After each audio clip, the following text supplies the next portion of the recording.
I can do that for you. Yeah, asking for help, and then you. All right. Do you do it for yourself? All right, here we go. I want to tell you a little bit about myself, because that shapes what goes in the suitcase. I guess I'm most proud about my book on Agile Document Transformation Survival Guide.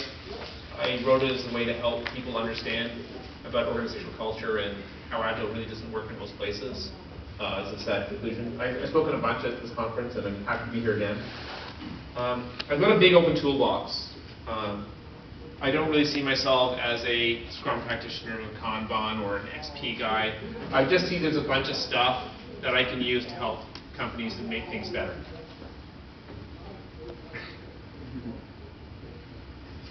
I want to walk you through this slide that I share with clients, with companies I'm going to work for or do work for. And it's really that most of the value comes from the Agile mindset, not from the process.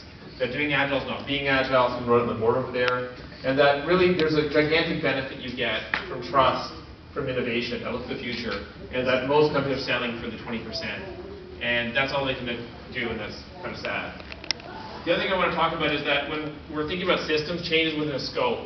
And usually there's some enlightened leader who can, within that manifold or scope, create change, create the kind of culture, the kind of Agile mindset that we're talking about and hoping for and aspiring for at events like this. This is another infographic to talk about where are we really focusing our attention. Is it on tactical things like process? Is it on strategic things like maybe customer focus or portfolio? Or is it about culture? Who do we want to be as an organization? What's our vision? What are our values? How do we want to treat each other as human beings? And I think it's like an iceberg. Culture is this big invisible thing that we don't really see, but it shapes everything that's there. And culture is where we get the most leverage and can actually help us get to the Agile mindset. If we waste our time with tactics and strategy around Agile, we're never going to get there. In terms of approach, I showed supplications about, this is an entrance to a temple, and it's about bowing down in respect for the systems that we're working with. That includes managers. Turns out managers actually are people too. I feel like as a change artist and agent that one of the most important things that I can do is reveal patterns. Help people see things that are going on in their organization. Help put a new lens in a frame to big information that's there, that's readily visible to us, and allow people to see it. That's one of the single most important things that we can do in order to affect change. Value stream mapping is one of the tools. And David says, well, hey, how do you guys sit together and get stuff done around here, right? Value stream mapping is kind of the lean, more formal way of answering that question, of how do we work to deliver customer value? What are the steps?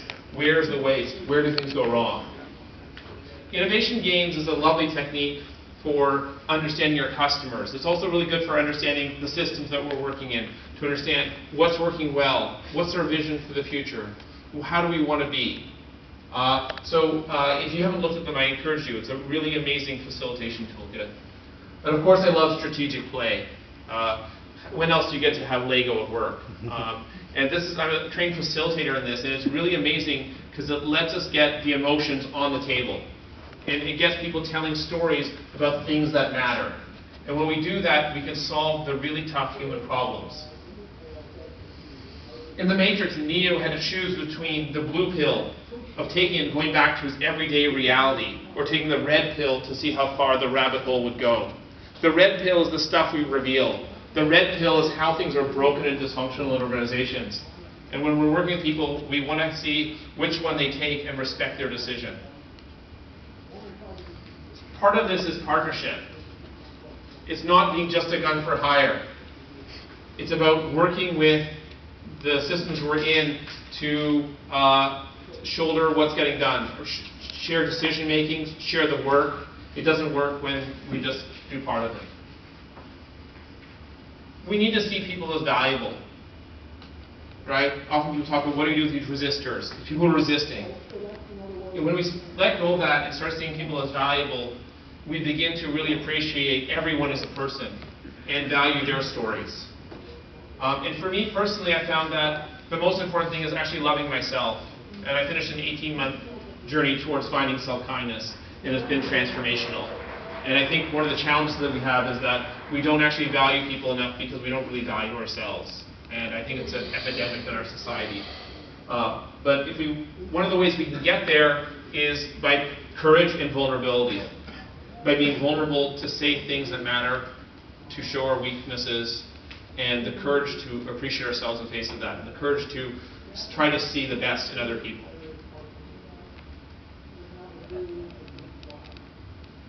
One way I do this is to call for help.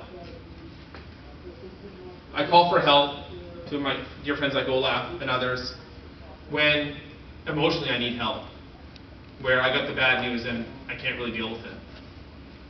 And I can recover very, very quickly. I call it when I need help because of a situation I don't know how to handle.